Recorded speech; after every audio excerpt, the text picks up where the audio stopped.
자, 3회 모의고사입니다. 자, 문제 1번. 자, 죄형 법정주의 문제인데 적절한 것은 했습니다. 정답은 3번이죠. 자, 다른 지문부터 보도록 합니다. 자, 1번을 보면 저작권법상의 배포를 묻고 있는데 배포가 무슨 뜻입니까?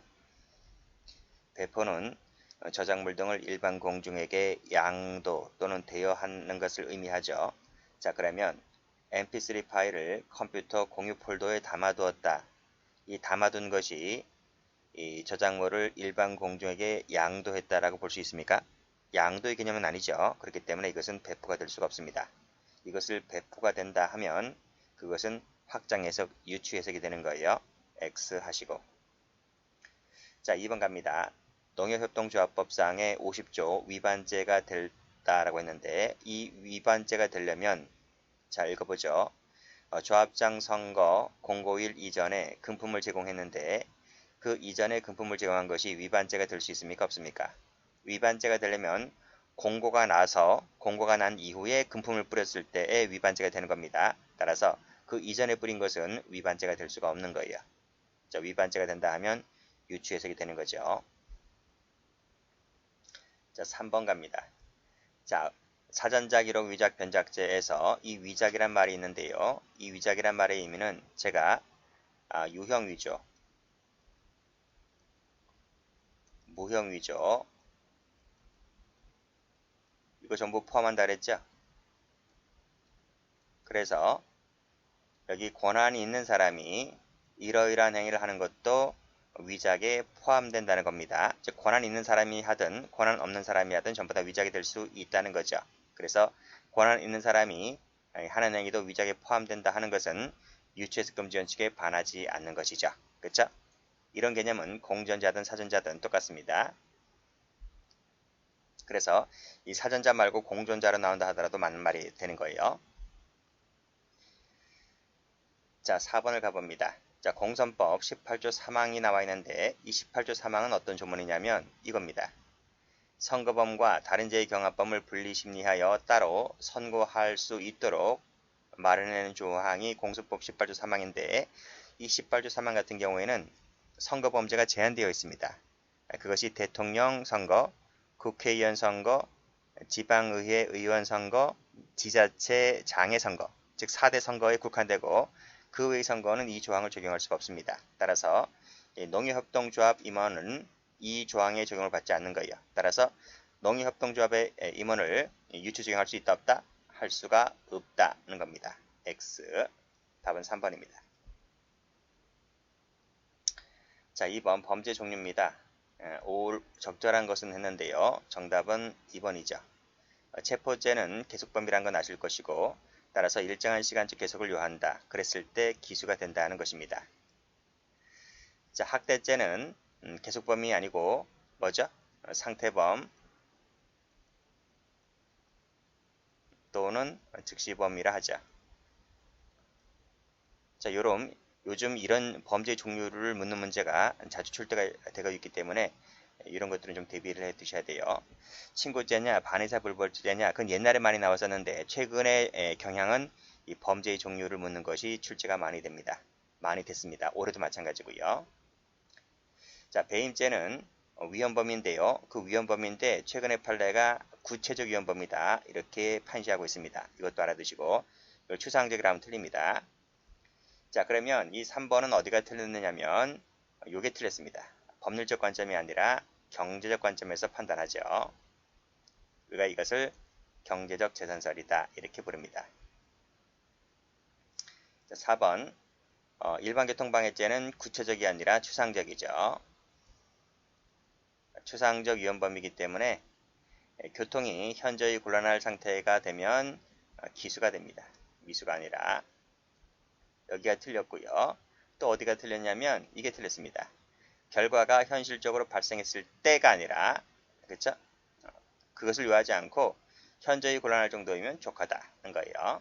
그래서 틀린 부분이 여기입니다. 자, 법인의 양벌 규정 봅니다. 자, 문제 3번. 다음 중 옳지 않은 것은 했는데요. 답은 3번이죠. 3번은 뭐 워낙 많이 나왔기 때문에 자, 볼까요? 자, 직원이나 사용인이 위반행위를 해서 법인이 처벌받을 경우에 그 위반행위를 한 직원이나 사용인이 자수를 했다면 그 자수 효과는 법인에게 자동적으로 미칩니까? 안 미칩니까? 자동적으로 미치질 않아요. 아시겠죠? 그래서 직원이나 사용인이 자수했다 할지라도 그 효과가 자동으로 미치지 않기 때문에 법인에 대해서는 감경하지 않습니다. 만약에 법인에게 감경 혜택을 받으려면 그 법인의 이사나 대표이사나 이런 최고위급이 와서 자수했을 때 효과가 미치는 것이지 쫄따구들이 와서 자수했다고 해서 법인에게 효과가 자동으로 미치지 않는다. 그 뜻입니다. 자, 소극적 가법입니다. 자, 경찰 승진 같은 경우에는 거의 대부분이 그 판례 위주로 나오긴 하지만 우리 형법 같은 경우에는 가끔씩 법 전문도 출제가 되고요. 그리고 이제 이론은 뭐 일반 경찰이나 경찰 간부 시험처럼 좀 덜 나오긴 하지만 그래도 대비를 해 두셔야 됩니다. 모든 이론은 다 볼 필요 없고요. 경찰 채용이나 간부 같은 경우는 모든 이론을 다 봐야 됩니다. 그런데 승진 같은 경우는 그렇게 볼 필요는 없고 중요한 이론은 몇 가지는 꼭 숙지를 해 두셔야 됩니다. 자, 그 중에 하나가 이 소극적 구성요건 표지 이론인데 이 소극적 구성요건 표지 이론은 2단계를 취하고 있죠. 그래서 우리가 이제 오늘날의 통선은 3단계 체계론이지만 소극적 구성요건 표지 이론은 2단계를 취합니다. 자, 구의책이 이제 3단계잖아요. 근데 이 두 가지를 묶는다는 거죠. 이 두 가지를 묶어서 총치적 불법 구성요건을 형성하게 되는 거죠. 그쵸? 그래서 이거 통과하고 이거 통과하면 총적 불법 구성요건을 통과하게 되는 거예요. 그리고 책임 하나 있고, 그래서 박스가 두 가지죠. 큰 박스, 작은 박스. 그래서 2단계를 취한다. 이런 것들은 기본 강의 때 배우는 것이지 모의고사 때 배우는 게 아닙니다. 기본 강의 때 배웠던 기본서를 다시 한번 숙지해 두시고요. 옳지 않은 것을 골라라 했는데 답은 2번입니다. 자, 불법 구성 요건에 해당한다는 것은 이걸 해당한다는 것은 뭐예요? 구성권에 해당하면 언제나 위법하다라고 단정을 내린다는 것이죠. 그래서 이것은 종국적 가치 판단이 되는 것이지 잠정적 판단이 되는 것이 아닙니다. 잠정적 반가치 판단은 2단계에서 취하고 있는 것입니다. 이것을 종국적이라 바꿔야 돼요. 그 밑에 존재 근거는 맞아요. 인식 근거는 이제 3단계에서 말하는 것이고 존재 근거는 2단계에서 말합니다. 자, 다른 질문들도 보시고요. 혹시 이렇게 순수 이론 문제가 나오잖아요. 그러면 그 응용 문제 나오지 않습니다. 보통 이제 대부분 다 기출되었던 문제들을 이제 그대로 이제 뽑아 쓰고 있는 것이죠. 그래서 기출 문제만 잘 봐도 이론은 100% 커버가 됩니다. 자, 문제 5번 가봅니다. 인과관계 문제입니다. 다음 중 적절한 것은 했는데 정답은 4번입니다. 자, 그러면 다른 질문은 어떤 것이 틀렸는가 볼까요? 1번은 많이 나왔죠. 자동차에 치였다. 반대 차선을 운행하던 차량에 역과되어 사망했다고 했을 때 당연히 사망에 대한 예견 가능성이 있기 때문에 인과관계가 인정되겠죠. 안 된다, 틀렸고. 2번도 많이 나왔죠. 자, 수급인이 이제 산불 작업을 하도급 줬습니다. 그렇죠? 하도급 줬다. 그러니까 도급을 한 번 더 줬다는 겁니다. 자, 도급 주고 끝인 거예요. 뭐 지휘 감독인 건 없어요. 도급 주면 끝입니다. 자, 그랬을 때 이 하수구분의 과실로 인해서 산림실화가 발생했습니다. 라고 했을 때 수급인 책임집니까? 안 집니까? 수급인은 책임지지 않는 것이죠. 그렇죠? 과실이라고 할 수 없다는 것이죠. 자, 3번 가봅니다. 자, 산부인과 의사 갑이 환자 A를 다른 병원으로 전원, 즉 병원을 옮긴다는 거죠. 즉 다른 병원이라고 하는 것은 큰 병원 말하겠죠. 큰 병원으로 옮길 때에 전원을 지체했다. 자, 그리고 큰 병원 의료진에게 대량 출혈이 있었던 사실을 고지를 해야 되는데 설명하지 않아서 결국 사망했다는 것입니다. 그랬을 때 큰 병원에서 의료진 조치가 다소 미흡하여 1시간 20분이 지나서 수혈이 시작되었던 사정이 있었다고 한다면, 자, 동네 병원이죠. 이 갑의 과실과 환자의 사망 사이에는 인과관계가 있겠죠. 없다, 틀렸습니다. 즉 전원을 빨리 했을 것. 그쵸? 전원이 늦든 빨리든 제왕절개 수술을 대량술이 있었던 사실을 설명해 줘야 할 의무가 있는데 그걸 다 하지 못했다는 점. 자, 이 점과 이 점 모두 다 과실이 있다는 거예요. 그래서 사망에 대한 인과관계가 있다 이렇게 봤습니다. 자, 4번은 그 이에게 아무런 영향이 없었기 때문에 따라서 이러한 사실을 숨기고 했다 할지라도 아무런 영향이 없었다고 한다면 인과관계가 단절되겠죠. 그래서 인과관계 단절이 있기 때문에 결국 사기죄가 되지를 않는다는 판례입니다. 자, 문제 6번을 갑니다. 다음 중 적절하지 않은 것은 했는데 답은 3번입니다. 자, 3번 가봅니다. 여러분들은 이 구체적 부합설, 우리 학설 여러가지 배우잖아요. 이 사실착오 관련해서 학설 여러분이 알고 있는 것은 구체적 사실의 착오, 구체적 부합설, 그리고 법정적 부합설, 추상적 부합설 이 세 가지만 알고 있잖아요. 그런데 좀 더 자세히 들어가면 이 법정적 부합설에서 두 개로 또 나눠집니다. 하나가 여기 나와 있는 구성요건 부합설, 또 하나가 죄질 부합설 이렇게 나눠지게 되는 거예요. 아시겠죠? 그러면 이 구성요건 부합설이 뭐고 죄질 부합설이 뭐냐? 이것은 이 제목에서 다 나와 있습니다. 개념이. 자, 봐봐요. 구성요건 부합설이라고 하는 것은 구성요건이 똑같아야 돼. 구성요건이 똑같아야 돼. 죄질은 구성요건은 달라도 죄질만 같으면 돼. 아시겠죠? 그러면 봐봐요. 구성요건이 같아야지 발생사실에 대한 고의기수가 인정된다는 견해가 구성요건 부합설이고, 죄질 부합설은 조문이 달라도 죄질만 같으면 발생사실에 대한 고의기수를 인정한다고 하면, 자, 고의기수 책임의 인정 범위가 여기가 넓어요, 여기가 넓어요. 여기가 넓죠, 죄질이. 그쵸? 다시 한번 설명드립니다. 구성요건은 조문이라 했는데 조문이 같아야 발생사실에 대한 고의기수. 여기는 조문이 달라도 죄질만 같으면 발생사실에 대한 고의기수. 어디가 넓다고? 이게 넓다고요. 그쵸? 그래서 전자가 후자보다 범위가 넓다가 아니라 좁다는 거, 좁다. 그쵸? 그래서 이 3번이 틀렸습니다.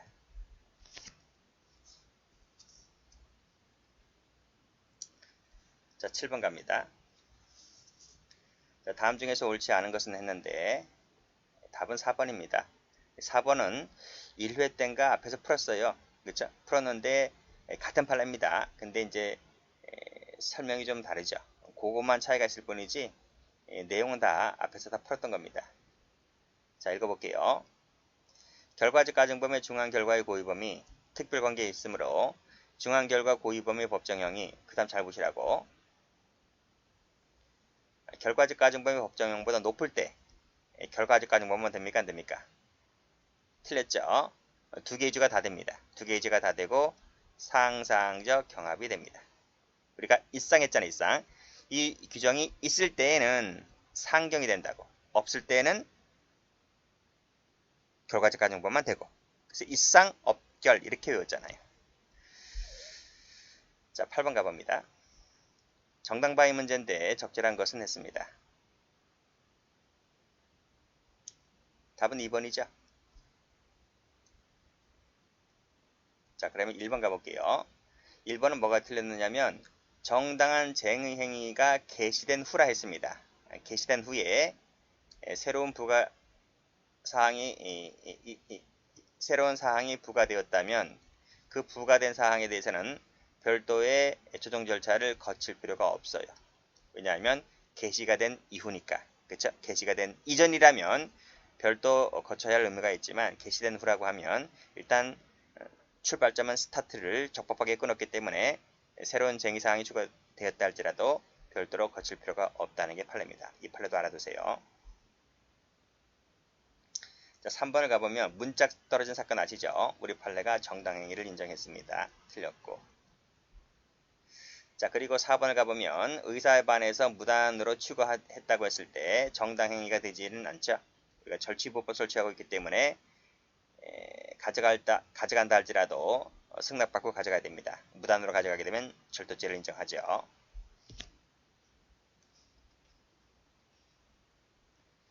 자, 9번 원자행을 가봅니다. 자, 다음 중 적절한 것은 했습니다. 정답은 2번인데요. 다른 것 좀 볼게요. 자, 1번 보죠. 원인에 있어서 자유로운 행위의 가벌성의 근거를 어디서 찾는다? 원인 행위에서 찾는다는 겁니다. 즉, 술 마실 때를 가벌성 근거로 찾는다는 견해에 따르게 되면 언제 착수를 인정합니까? 구성권 해당 행위가 아니라 원인 행위 시죠. 원인 행위 시에 실행의 착수를 인정합니다. 즉, 술 마실 때 착수를 인정한다는 거죠. 자, 2번 가봅니다. 행위와 책임의 동시 존재 원칙에 대한 예외로 보는 결에 따르면 이것이 이제 오늘날 다수설이잖아요. 착수 시점을 행위 개시시로 본다. 맞습니다. 즉 칼로 찌를 때 착수가 있다는 건 견해죠. 3번 갑니다. 자, 실행행위 정형성이 무시가 되어 예비와 군론이 곤란하다는 비판이 제기되는 것은 불가분적 연관설이 아니라 1번에 해당되는 원인 설정 행위 시설이죠. 원인 행위 시설입니다. 즉 술 마실 때 착수가 있다는 견해니까 어떻게 술 마시는 것과 칼로 찌르는 것이 착수가 되냐?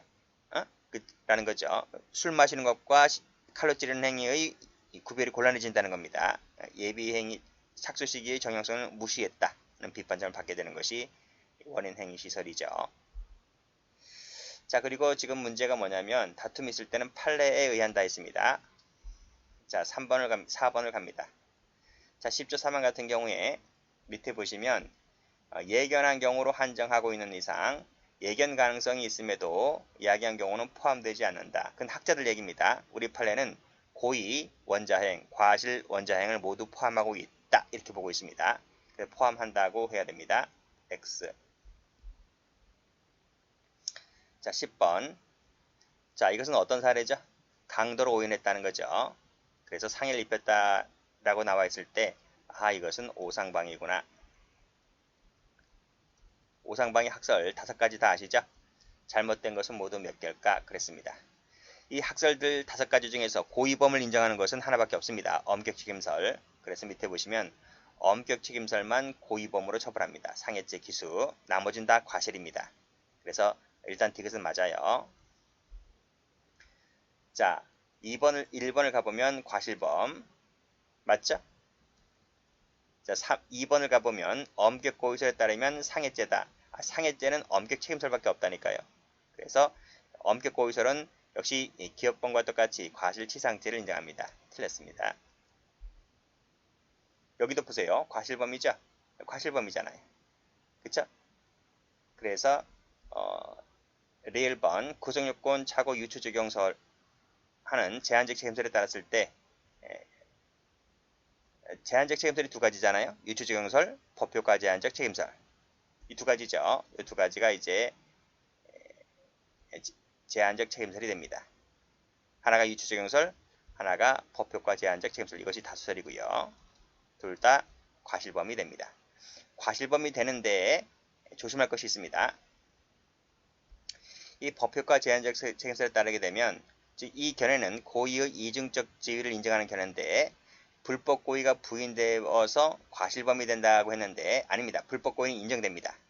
불법 고의는 인정되는데 책임 고의가 부인되죠.